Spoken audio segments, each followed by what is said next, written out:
ప్రపంచ సుందరులు హైదరాబాద్లో కొలువు తీరారు. మనం అనుకుంటాము హైదరాబాద్ ఒక ఉత్పత్తి రంగంలో కొలువు తీరుతుంది అనుకుంటాం, ఒక సాంకేతిక రంగంలో కొలువు తీరుతుంది అనుకుంటాం. ఉద్యమకారులు అనుకుంటారు ఇది ఒక పోరాట వేదికకి ఎగ్జిబిషన్గా ఉంటుంది అనుకుంటాం. ఇవేం కాదు, ఆడవాళ్ళని మొక్కలు మొక్కలుగా శరీరాలు అవయవాలు చొప్పున అమ్ముతా ఉంటున్నారు వాళ్ళు. హోల్సేల్ కాదు, రిటైల్. అమ్మదలుచుకున్న వాళ్ళు ప్రైవేట్ వ్యాపారస్తులైతే కార్పొరేట్ ప్రపంచం అని చెప్పి అనొచ్చు. దీన్ని స్పాన్సర్ చేస్తున్న వాళ్ళు ప్రభుత్వాలు అవడం, వీళ్ళని ఏ రకంగా అభివర్ణించాలో బహుశా 2 నెలల నుంచి మాకు ఎవరికి అర్థం కావట్లేదు. దీంట్లో బహిరంగంగా పట్టపగలు ఇన్ని అబద్ధాలు కూడా ప్రభుత్వాలు చెప్తారు అనేది కూడా మనకు స్పష్టంగా కనబడుతుంది. మొట్టమొదటి విషయం, అసలు దేన్నైనా మనం ఆలోచించుకుంటే ఓ సమాజం ముందుకెళ్ళడానికి 2 అంశాలు ఉంటాయి. ఒకటి ఉత్పత్తి, రెండోది ప్రత్యుత్పత్తి. ఉత్పత్తిలోను ప్రత్యుత్పత్తిలోను ఆడవాళ్ళ శరీరాలు కీలకమైనవి. ఉత్పత్తి రంగంలో తెలంగాణలో వ్యవసాయ రంగంలో 60% మంది ఆడవాళ్ళు ఉన్నారు. ఐటీ హబ్లో కూడా అంత తక్కువేం ఆడవాళ్ళు లేరు. అంటే ఉత్పత్తి రంగంలో ఆడవాళ్ళు కీలకంగా ఉన్నారు. అయినా కానీ వాళ్ళ కేపబిలిటీస్కి, వాళ్ళ సమర్థతలకు తగినట్టుగా ఉద్యోగాలు లేవు. ఉద్యోగాలు కల్పించడంలో మీరు విఫలమయ్యారు. రెండో పక్కన మీరు అంటున్నారు ఈ అందాల పోటీల వల్ల రాష్ట్రం ముందుకెళ్తుంది అని చెప్పి. ఇక్కడ ప్రశ్న ఏంటంటే, అయ్యా మీరు పెట్టిన ఈ అందాల ప్రదర్శన వల్ల తెలంగాణ రాష్ట్రం ఏ రకమైన ఉత్పత్తిలో ముందుకెళ్తుంది అని మా ప్రశ్న.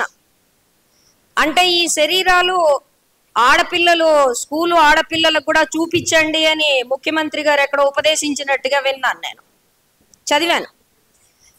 అంటే మన ఆడపిల్లలు స్కూల్స్ నుంచి, కాలేజెస్ నుంచి వెళ్ళి ఈ అందాల భామల నుంచి ఏమి నేర్చుకోవాలి, శరీరాల్ని ఈ కొలమానాల్లోకి ఎట్లా తీసుకురావాలి, చిన్నతనం నుంచి నేర్చుకోవాలా? నీ చర్మాన్ని మెరుగుపరచుకోవడం కోసం, నీ గోల్డ్ పాలిష్ చేసుకోవడం కోసం ఎంత టైం కేటాయించాలనేది నేర్చుకోవాలా? ఇది నేర్చుకోవడానికి ఈ స్కూల్ కాలేజెస్ ఏజ్ కరెక్టా? స్కూల్ కాలేజెస్ ఏజ్లో నేర్చుకోవాల్సింది ఏంటి?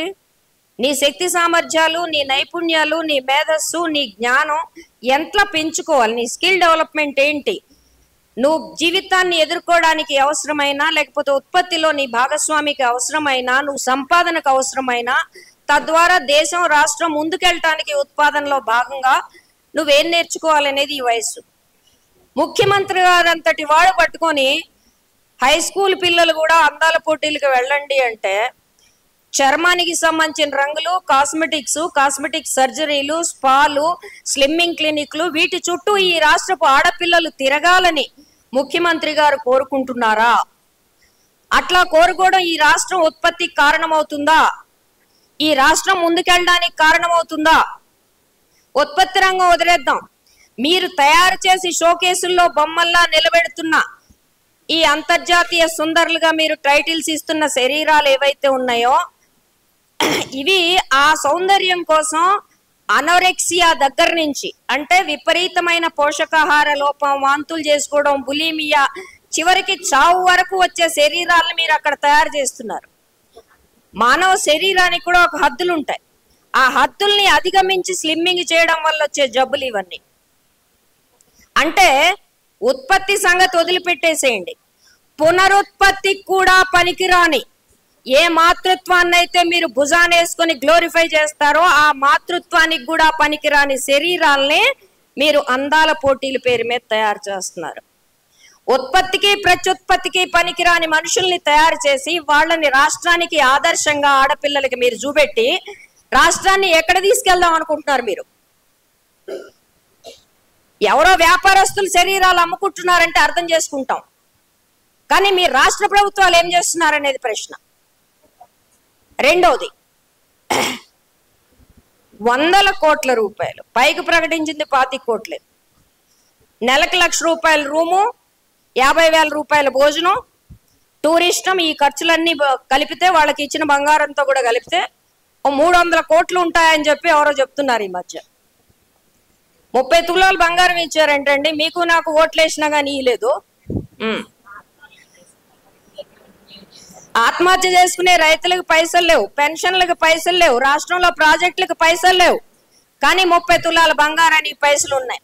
ఈ రాష్ట్ర ప్రజల సొమ్ముని ఎవరు సొమ్మని దోచిపెడుతున్నారండి ఈ అంతర్జాతీయ సుందరి మండలికి? వాళ్ళు ఏమన్నా వచ్చి నా తెలంగాణ భూముల్లో పనిచేస్తారా? సరే, అది వదిలిపెడదాం. మీరు పెట్టిన ఖర్చు, ఈ ఖర్చుకు మీరు ఇచ్చిన జస్టిఫికేషన్ ఏంటి? మీరు 2 అన్నారు. ఒకటి టూరిజం పెరుగుతుంది, రెండోది ఇది సాధికారతకు కారణం అవుతుంది.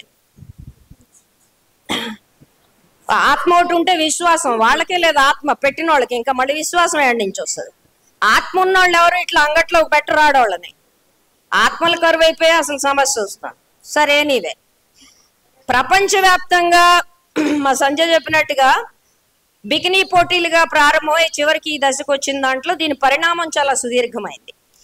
కానీ ఈ పరిణామంలో ఇటీవల కాలంలో వచ్చిన అంశాలు ఏంటంటే, ఇదిగో ఈ ఆడవాళ్ళందరూ నోరేసుకుని పడిపోతున్నారు, మమ్మల్ని నమ్మేస్తున్నారు అంటున్నారని చెప్పి వీళ్ళు ఏం చెప్పారంటే, నీ ఎంటర్‌ప్రెన్యూర్‌షిప్, నీ చాయిస్, నీ ఎంపవర్మెంట్, తర్వాత ఫైనల్గా నీకు సంబంధించిన ఉనికి, నీ అస్తిత్వం, ఇవన్నీ కలిపి అందాల పోటీలు అన్నారు. ఇప్పుడు జరిగిన అందాల పోటీల కాండని మీడియా అంతా లొట్టలేసుకుంటూ, మీడియా చూసేవాళ్ళు లొట్టలేసుకుంటూ, అక్కడ కూర్చున్న వాళ్ళు లొట్టలేసుకుంటూ, దాన్ని నిర్వహిస్తున్న వాళ్ళు లొట్టలేసుకుంటూ ఎగబడుతూ ఉన్న వాళ్ళు ఎవరైతే ఉన్నారో మీరందరూ మాకు చెప్పండి, ఏం చెప్పాలి? ఈ మొత్తం ఈ లిస్ట్ చెప్పారు కదా, సాధికారత, ఆత్మవిశ్వాసము, ఎంటర్‌ప్రెన్యూర్‌షిప్, ఇంకోటి ఏంటి, టూరిజం, తర్వాత ఆత్మగౌరవము, ఇవన్నీ ఈ మొత్తం సెల్ఫీల్లో ఎక్కడన్నా చూపించగలుగుతారా? నేను దానికి వస్తా. చూపించగలుగుతారా? ఎక్కడన్నా కలికానికన్నా దొరుకుతాయా? ఎక్కడన్నా అట్లా దొరికే లెక్క అయితే, సాధికారత అందాల పోటీలే కారణమైతే ఐఏఎస్లు మానేసి అందాల పోటీలకు వెళ్ళండి, రాజకీయాలు మానేసి అందాల పోటీలకు వెళ్ళండి. ఈ రాష్ట్రంలో మా పొలంలో పనిచేసే అమ్మాయిలు, ఆడవాళ్ళందరినీ, అమ్మ మీరు పొలం పనులు చేయడం ద్వారా మీకు సాధికారత లేదు, మానేసుకుని అందాల పోటీలకి రమ్మనండి. వాళ్ళు కూడా బ్యూటీ కంటెస్ట్లో మొఖాలకి ఏం పులుంకోవాలో లేపనాలును పూతలు వెతుక్కుంటూ తిరుగుతారు. ఆ తర్వాత పొలంలో వ్యవసాయం ఈ మంత్రులందరూ వెళ్ళి చేద్దరు. కానీ 60% కదా, ఎవరు పూడ్చాలి మరి? భూవేడి నుంచి రావాలా, పోయి చేద్దరు కానీ రండి. ఏం మాట్లాడేదానికి ఒక పద్ధతి ఉండాలా? అసలు సాధికారత అంటే అర్థం తెలుసా? రాజకీయాలు చేయడం అనుకుంటున్నారా సాధికారత అంటే? ఆడవాళ్ళకి సంబంధించి శరీరాల్ని బానిస వ్యాపారులు పెట్టినట్టు అంగట్లో పెట్టి ఇది సాధికారతని మమ్మల్ని నమ్మంటారా? చాయిస్ అంటున్నారు, ఎంటర్‌ప్రెన్యూర్‌షిప్ అంటున్నారు. ఈ ఎంటర్‌ప్రెన్యూర్‌షిప్ ఇన్వెస్ట్మెంట్ ఏంటి? నీ శరీరమా? ఇదొకటి నేర్చారు 25 ఏళ్ల నుంచి. ఈ ఉదారవాద ఆర్థిక విధానాలు వచ్చిన తర్వాత నీ చాయిస్.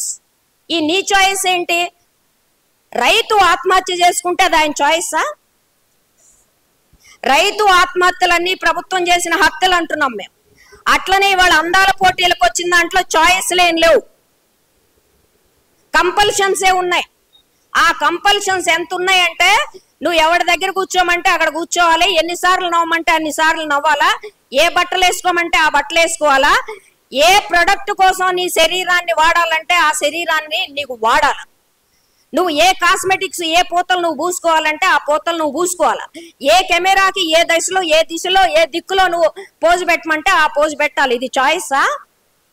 ఎంపిక చేసుకునే అవకాశం ఏమన్నా ఉందా?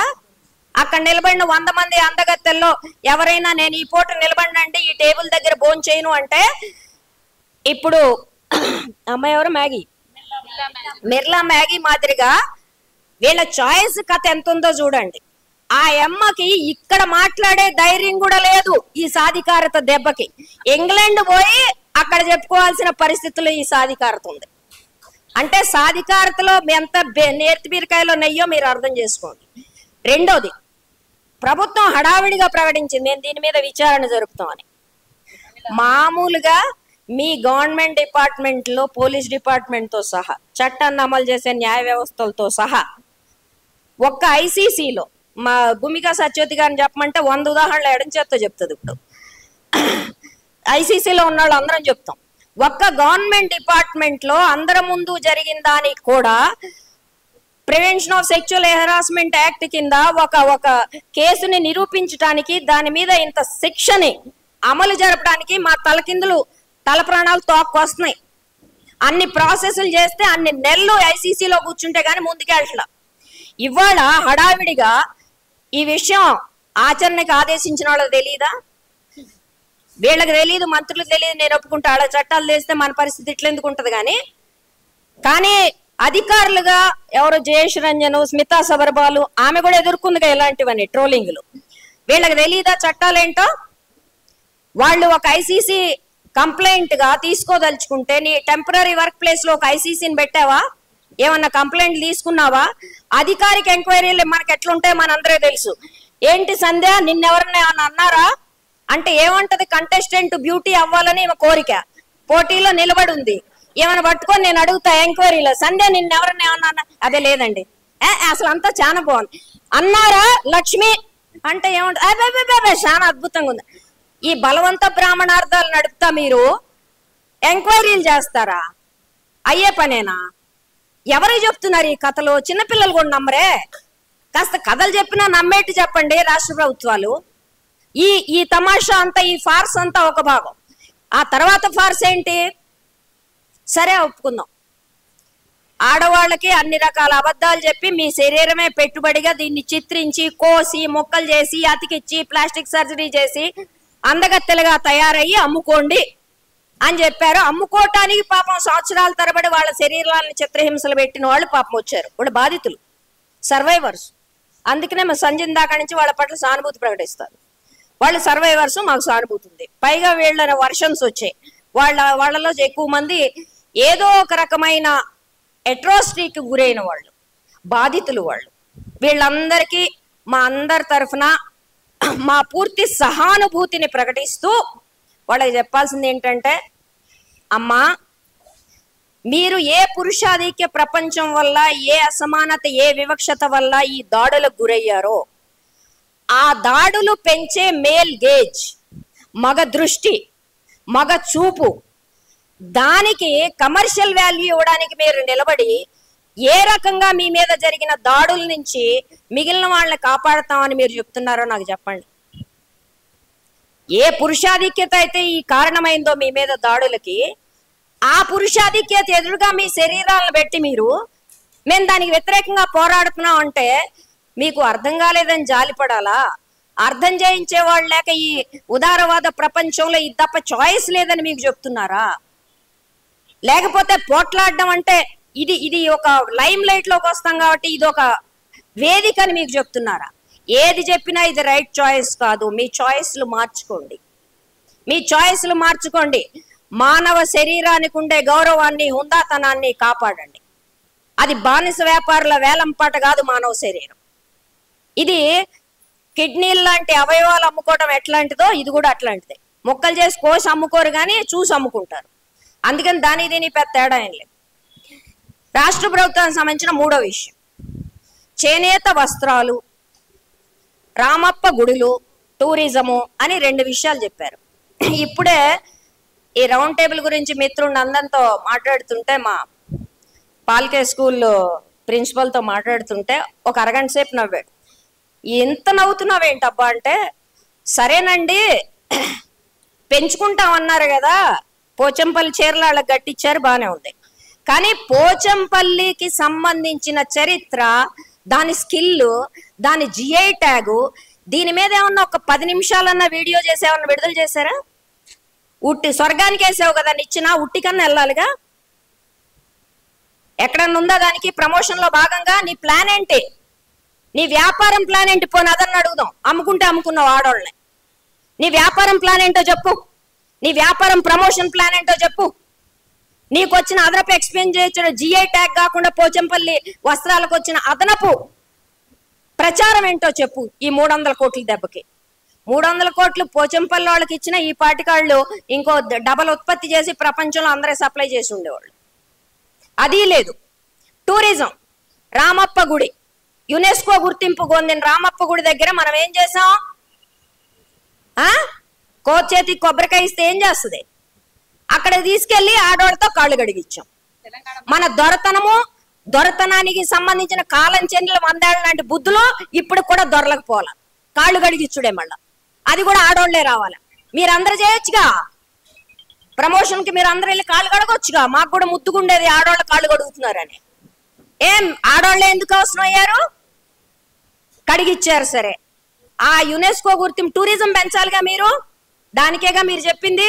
మరి టూరిజం కోసం ఏమన్నా రామప్ప గుడి మీద, మా పానగల్లు గుడి మీద, మా మరిగూడ గుడి మీద, లేకపోతే ఇక్కడ అటు శ్రీశైలం, లేకపోతే ఇటు పక్కన మన అభయారణ్యాలు, లేకపోతే జలపాతాలు, వీటి మీద ఏదన్నా ఒక 10 నిమిషాల పాటు ఏమన్నా ఫుటేజ్ షూట్ చేసి అందగత్తెల వెనకాల విష్ణు చక్రాల మాదిరిగా ఏమన్నా తిప్పారా? ప్రమోషన్ అండి. ప్రపంచ దేశాల్లో ఒక అందగత్తె వస్తే ఆ వెనకాల నువ్వు ఒక విష్ణు చక్రం ఇలాంటి వీడియో వేస్తే ఆ దేశం వాళ్ళు చూస్తే, ఇవన్నీ చాలా ఇఫ్లూ బట్టలు, లాంగ్ స్టోరీలు, ఆ దేశం వాళ్ళు చూస్తే, ఈ అందగత్తెలను చూసిన వాళ్ళు ఈ వీడియో చూస్తే, అప్పుడు ఆ దేశం నుంచి కోకొల్లలుగా మన రాష్ట్రానికి జనాలు వస్తే పెద్ద ప్రశ్నార్థకం. ఏం చేశారండి సాయంత్రానికి? అందరూ గజేతగాళ్లే. 2 గజాలు ఏదలా పొద్దున్నుంచి 300 కోట్లు ఖర్చు పెట్టాం. చేనేత వస్త్రాలు లేదు, టూరిజము లేదు. దీనికి సంబంధించి మీరు చేసిన ప్రిపరేషన్ లేదు, దాని నుంచి వచ్చిన ఫలితాలు లేదు. పోనీ వ్యాపారం చేస్తే ఏనుగు ఎంతో చేస్తుంది అనుకుంటే చివరికి ఏదో అయిందని తుసుమనిపించిందని 300 కోట్లు పెట్టినాక మన చేతిలో మిగిలింది ఏంటి?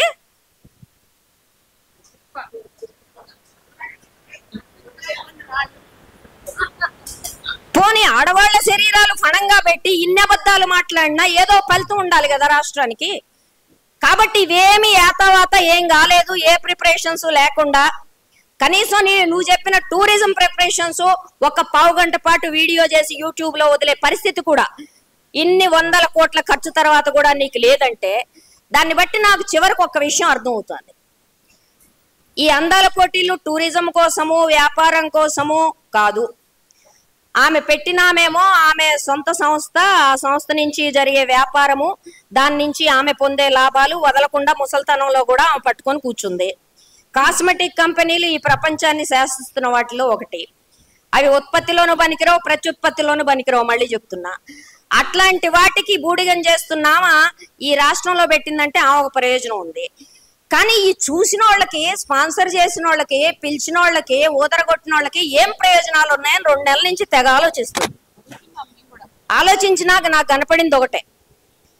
ఎదురుగా కూర్చుని నోళ్ళెల్ల పెట్టడము, చొంగగార్చుకోవడం తప్ప వచ్చిన ప్రయోజనం ఏమీ లేదు వ్యాపారంతో సహా అనేది నాకు అర్థమవుతుంది. క్షమించండి, ఇంతకంటే ఇందులో ప్రయోజనం నాకేం కనపడలా. 300 కోట్ల తర్వాత నోరెళ్ళ పెట్టుకొని చొంగగార్చే ఆనందం తప్ప ఈ రాష్ట్రానికి 1 పైసా ప్రయోజనం లేదని ఈ రాష్ట్ర ప్రభుత్వం సాక్షిగా నేను ప్రకటిస్తున్నాను. Thank you very much.